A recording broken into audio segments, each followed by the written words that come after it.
Hello, and welcome back to Coin Lady channel. There was some significant bogus news in the cryptocurrency market today, and this time it concerned XRP. So shared by Eric here, confirming that this report is in fact incorrect. The incorporation or registration of an iShares XRP trust today revealed the name Daniel and the address of BlackRock, suggesting that a BlackRock executive's name was used in the process. So, it's nothing new here either. Unfortunately, I anticipate that XRP will soon be included in a wide range of true spot ETFs and other trusts. Exchange-traded products, ETPs, for XRP are now available from firms like Sygnum and Switzerland. I really wish the United States would get its act together and open the market to genuine innovation and investment. As you can see, following the spread of the false information concerning BlackRock, the price of XRP rose by around 14% to around 74.8 cents. Because I already have so much XRP, I didn't bother to acquire any when it dropped dramatically. Looking at XRP's history from its birth, I mean merely down below even 50 cents for hundreds of days, practically 1,000 days right there, even throughout 2022, then I might consider buying some. For a considerable amount of time this year, we were still under 50 cents. After exceptionally positive news comparisons, there may be new investors that acquire something. But return on investment is lower now, especially if an asset has begun to retrace. It's disappointing to read that today, but at least we have XRP, which is here in Florida with the other 236. That threshold has not been reached yet. I'm not interested in selling my XRP at the moment because I think they're onto something big. I plan to keep my investment in XRP for the foreseeable future, and I expect its value to rise to a record high. I get that feeling, and I'll be excited when genuinely huge news comes in the future, but I'm not going to buy while it's up 20% just because. 30%, 50%. I have already made the purchase. I have been collecting for years. Here's a snippet from Good Morning Crypto where Jim Cramer predicts that Bitcoin would rise by 37% and then promptly drops by the same amount. Shared by Just This Week, they revealed their cooperation with the XRP toolset, and now we're all just waiting for Jim Cramer to make some pessimistic calls on various assets again. The experts on our panel have just now distributed an excellent post about an automated market maker, AM, for the XRP ledger. So we know the XRP ledger had one of the first decentralized exchanges on its blockchain natively built from creation. In the automated market maker on the XRP ledger, it's not a matter of if, it's a matter of when, and when the validators can actually vote and be in agreement. David Schwartz, Ripple's CTO, has always intended this to be a part of the company's secret sauce. It's hard to make heads or tails of token pairing, LP tokens, and automated market makers and liquidity providers at the moment. There are many helpful YouTube videos that take 2 minutes or 10 minutes to explain the process in detail. At the time the AMM is activated.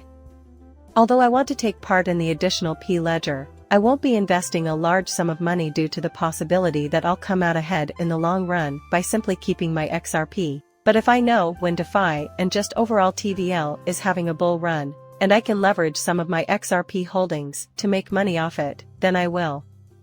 The potential for passive income was enormous while the price of many assets, including Ethereum, was extremely high. To illustrate how easy an asset like XRP can be bought or sold without significantly impacting its price, I created this fantastic chart. The market for XRP must be well supplied with both buyers and sellers in order to be considered liquid. This allows for deals of a reasonable magnitude to take place without significantly moving the market. It is crucial to have access to highly liquid assets. The higher in status they get, the greater the number of users and the volume of transactions, the more liquid the asset will be. It guarantees easier transactions, lessens the possibility of price manipulation, and improves price discovery overall. Therefore, volatility will decrease as the market develops and more assets become highly liquid. Traders are drawn to markets with a high level of liquidity, and when there are more traders involved, the trading volume of an asset, such as XRP, rises. Trading volume is the total number of tokens bought and sold during a specific time frame, often 24 hours. Thus, volume is a significant predictor of market activity and for measuring the general interest in a particular asset during bull runs and even before a bull run begins. A significant shift could be on the horizon if we witness a significant increase in trading volume.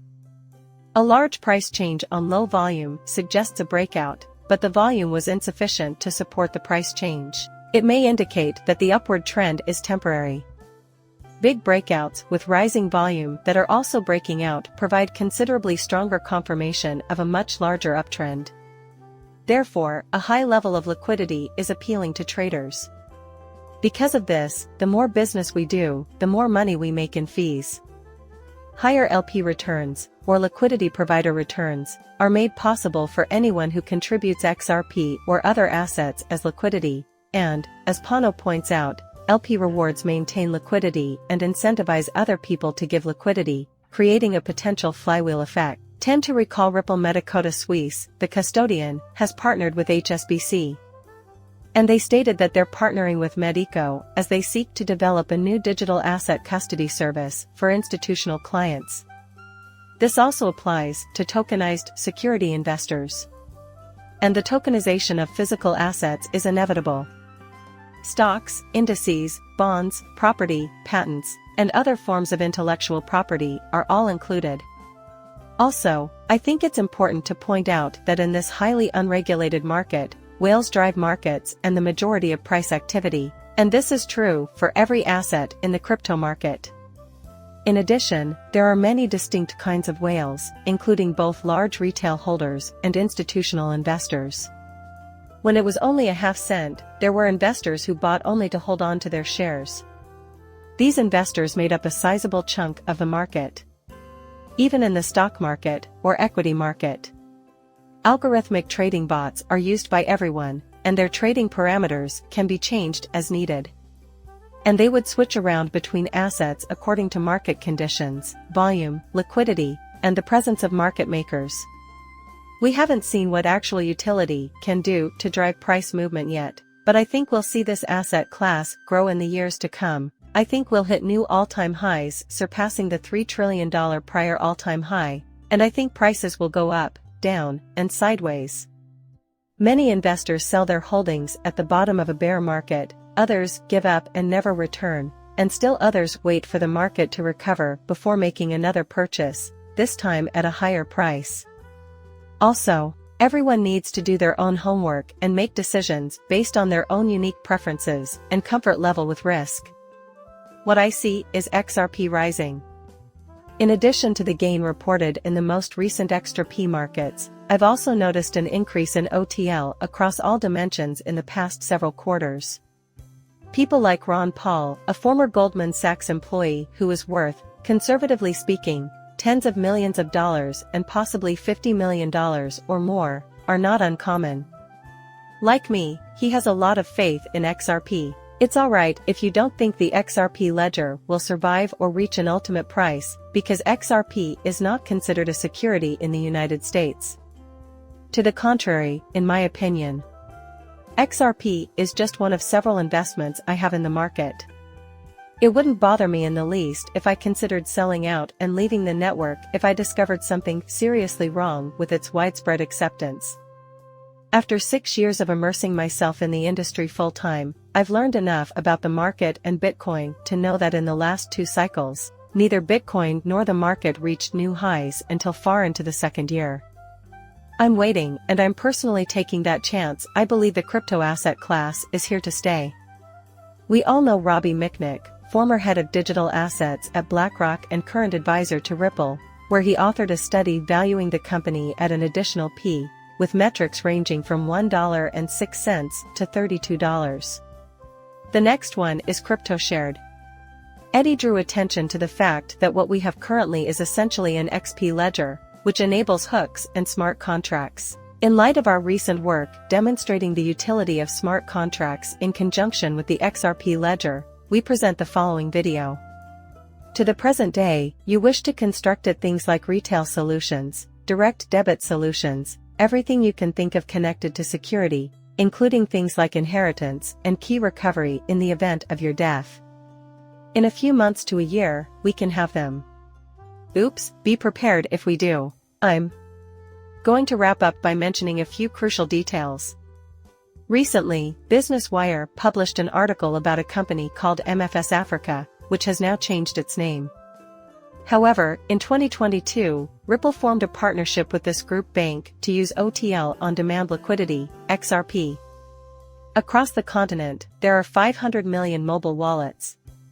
We now have 1,300 international payment lanes, up significantly from last year's total of around 800. So, 40 more countries are joining the growing list of corridors. Now we talked about the XRP ledger's liquidity and transaction volume. And what does it signify now that XRP is more liquid? Crypto Eddie once referenced David Schwartz, who stressed the significance of liquidity when discussing XRP. Here, the ability to quickly sell or exchange an asset is a major plus. Therefore, a more expensive asset is preferable as a means of settlement. When discussing the necessity of XRP's high price for better serving big value payments, this is especially true. Liquidity increases alongside price increases, typically leading to lower transaction costs. Think back to when Bitcoin was $100 and you wanted to use it as a bridge asset or intermediary currency to purchase a $1 million home. You drive up the price of Bitcoin dramatically as you try to buy enough to pay for the down payment on a house. Because Bitcoin wasn't as liquid in the past, the price fluctuated dependent on the volume of buying and selling, which was sometimes negative when the recipient wanted to cash out their Bitcoins for local currency. If Bitcoin's value exceeds $30,000 right now, buying $1 million worth of Bitcoin is quite simple. The market is a lot more liquid, and it won't have much of an impact on the price because Bitcoin is more expensive. When the price of Bitcoin or XRP is greater, a less percentage of the total Bitcoin supply is required to complete the transaction. Just have in mind some XRP or other asset with a higher value. The more its price, in this case, the greater its liquidity and the greater the value it can transfer for international payments. I really appreciate you taking the time to like my video, and I hope you enjoyed it. Please hit that like button and subscribe. See you soon, bye.